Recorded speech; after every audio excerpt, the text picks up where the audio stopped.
Bonjour à toutes et à tous. Aujourd'hui, on part pour un petit voyage dans le temps et dans la technique. On va voir comment le web est né, comment il a grandi pour devenir ce qu'il est aujourd'hui, et surtout comment on le construit et comment on le protège. Allez, c'est parti, on plonge dedans. Voilà la grande question.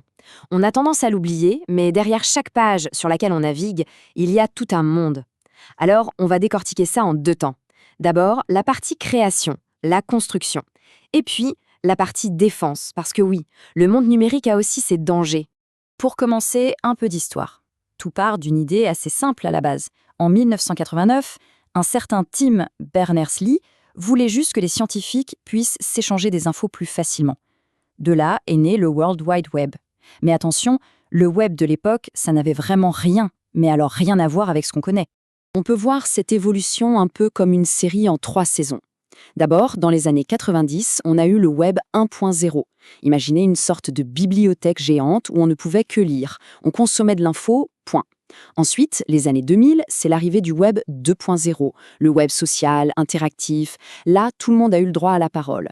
Et aujourd'hui, on parle de Web 3.0, un web qui se veut plus intelligent, plus décentralisé, mais ça, c'est une autre histoire. Pour bien comprendre la différence, regardez ça. D'un côté, des pages figées, de l'information qui ne va que dans un sens, du site vers nous. Et de l'autre, des plateformes vivantes, les réseaux sociaux, les blogs, les wikis, où c'est nous qui créons le contenu. On est passé de spectateur à acteur. C'est un changement radical quand on y pense.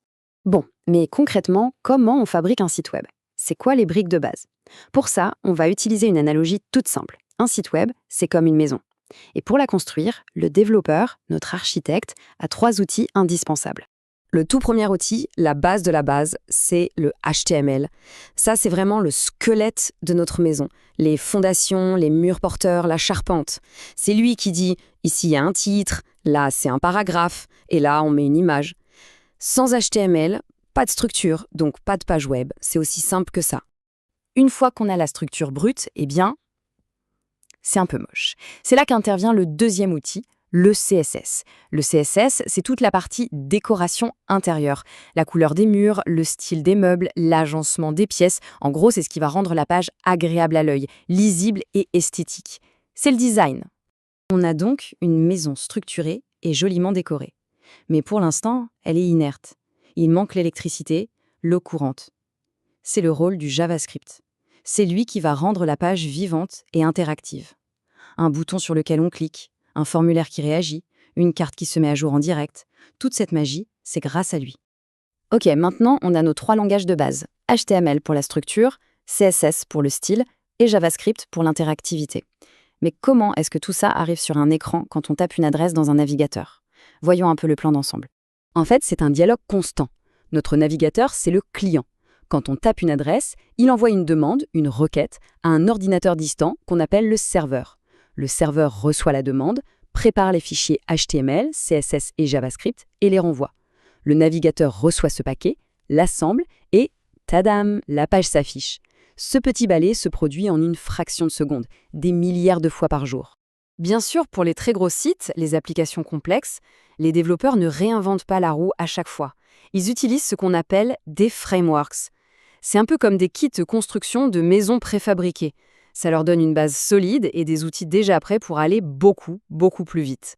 Voilà pour la partie construction. On a notre belle maison numérique. Elle est solide, jolie, fonctionnelle. Même maintenant, il faut parler des choses qui fâchent. Parce que ce monde numérique, il est aussi plein de menaces invisibles. Et c'est ça le point absolument crucial à comprendre. Chaque fonctionnalité, chaque ligne de code qu'on ajoute peut potentiellement ouvrir une faille de sécurité, une petite porte dérobée, une fenêtre mal fermée. Plus un site est complexe, plus il y a de risques d'avoir laissé une ouverture quelque part. Alors, comment on s'y retrouve dans toutes ces menaces? Heureusement, il y a des experts qui font le tri pour nous. Ils publient régulièrement le top 10 de l'OASP. Pensez-y comme la liste des 10 criminels les plus recherchés du monde du web. C'est un guide des risques les plus critiques et les plus courants. Prenons un exemple très connu de cette liste, l'injection SQL. Pour faire simple, imaginez que la base de données d'un site est un bibliothécaire très strict qui garde des livres précieux. L'attaque consiste à lui poser une question tellement maligne, tellement piégée, qu'il se trompe et donne accès à des livres confidentiels. C'est exactement ça, mais avec des données. Une autre attaque très répandue, c'est le cross-site scripting, ou XSS. L'analogie ici, ce serait de laisser une petite annonce piégée sur un panneau d'affichage dans un lieu de confiance, comme une mairie. L'annonce a l'air normale, mais quiconque la lit de trop près déclenche un piège. Sauf qu'ici, le piège est un bout de code qui s'exécute dans le navigateur d'une autre personne. Ok, le décor est planté, il y a des menaces. La question, c'est comment on se protège. Parce que construire, c'est bien, mais construire une forteresse, c'est mieux. Et ça, c'est une part immense du travail de développeur aujourd'hui. La base de la défense repose sur 2 piliers qu'il ne faut jamais confondre. D'un côté, l'authentification. C'est la question « qui est-ce ?» C'est le moment où on montre sa carte d'identité avec un login et un mot de passe. De l'autre, l'autorisation. Là, la question c'est « ok, maintenant qu'on sait qui c'est, qu'est-ce que cette personne a le droit de faire ? Est-ce qu'elle a la bonne clé pour ouvrir cette porte-là ?» Pour mettre ça en pratique, il y a des réflexes de base.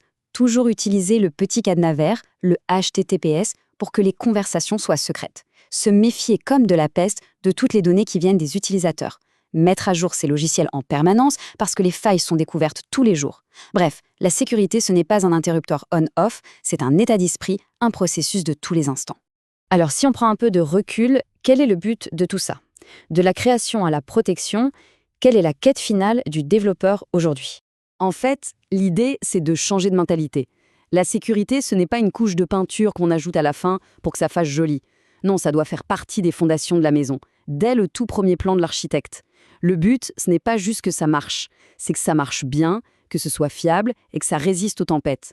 Et on va se quitter sur cette question, qui est un peu plus large. Aujourd'hui, nos sociétés, nos économies, nos vies sociales, tout ça repose sur des millions de lignes de code.